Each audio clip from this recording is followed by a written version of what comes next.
très très fort. On a sur l'ensemble de la saison les deux meilleures équipes. Les plus constantes, jusqu'ici en tout cas.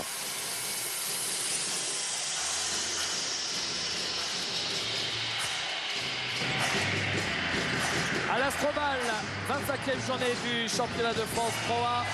Il reste 6 journées.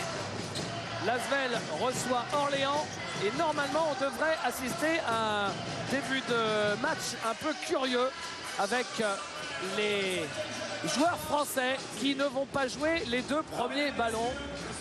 Donc toutes nos excuses. Voilà, comme alors moi personnellement en spectacle télévisuel je trouve ça terrible, mais alors en plus toute la salle se tait, c'est comme s'il y avait une minute de silence. Donc au niveau voilà, s'il y a des gens qui découvrent un match de basket pour la première fois sur ce match là, c'est pas terrible comme effet, mais c'est une décision du syndicat national des basketteurs. Expliquez-nous ça, Jacques. Bon, la Ligue va vers 5 étrangers sans nationalité. Il peut y avoir 5 Américains.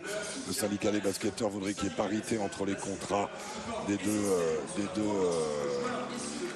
étrangers comme des Français, c'est-à-dire avoir donc 5 contrats professionnels français.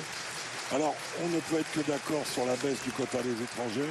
Je suis plus dubitatif sur les contrats français. Les clubs traversent une crise comme toute la société française. Faire jouer des jeunes, ça peut être aussi mettre des espoirs sur le terrain. Il faut que tout le monde mette de l'eau dans son vin et on trouvera des solutions. À terme, bien entendu qu'il faudra parité. Bien entendu qu'on veut aller vers 4 étrangers aussi. Mais laissons faire les choses en leur temps. Et comme le fait le rugby, il faut adapter les effectifs à tout ça avec un pourcentage effectivement qui doit aller vers la parité, mais pas d'impatience.